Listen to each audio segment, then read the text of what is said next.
সাবেক আইন উপদেষ্টা ডক্টর আসিফ নজরুলের বিরুদ্ধে মামলা ও জামিন বাণিজ্য, বিচারক পদায়ন, অর্থ পাচার, অন্যান্য দুর্নীতিসহ ১ ডজনের বেশি অভিযোগ জমা পড়েছে দুর্নীতি দমন কমিশনে। ক্ষমতার অপব্যবহার করে এসব দুর্নীতির মাধ্যমে শত শত কোটি টাকা আত্মসাতের অভিযোগ আনা হয়েছে।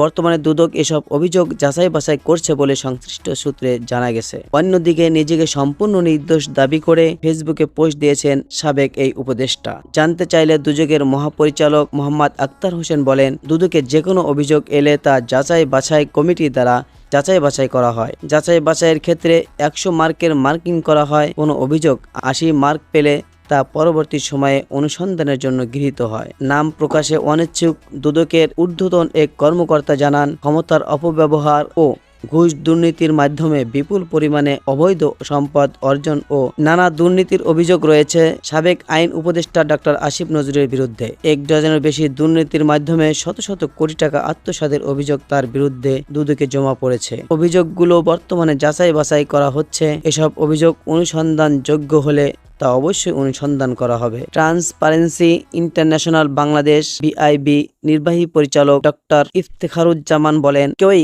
আইনের ঊর্ধ্বে নন। দুদকের যাচাই বাছাই কমিটি রয়েছে। অভিযোগ সততা পেলে দৃষ্টান্তমূলক জবাবদিহিতার আওতায় আনতে হবে। সাবেক আইন উপদেষ্টা ডক্টর আসিফ নজরুলের বিরুদ্ধে দুর্নীতি ও অর্থ পাচারের ১ ডজনেরও বেশি অভিযোগ জমা পড়েছে দুদকে। এসব অভিযোগের মধ্যে রয়েছে মামলা বাণিজ্য, জামিন বাণিজ্য, বিচারক পদায়ন এবং অন্যান্য দুর্নীতি। অভিযোগে বলা হয়, আসিফ নজরুল জামিন বাণিজ্য করে কোটি কোটি টাকা আত্মসাৎ করেছেন। এর মধ্যে রয়েছে একটি শিল্পী গ্রুপের সিও জালিয়াতির মাধ্যমে ভাই ও বোনের সম্পত্তি আত্মসাৎ করেন। ছোট বোন তার বিরুদ্ধে মামলা করে পিবিআই মামলা তদন্ত করে জালিয়াতি প্রমাণ পেলে আসামির বিরুদ্ধে গ্রেপ্তার পরোয়ানাও জারি করে। কিন্তু আসিফ নজরুল ২০ কোটি টাকার বিনিময়ে বিআইপি আসামির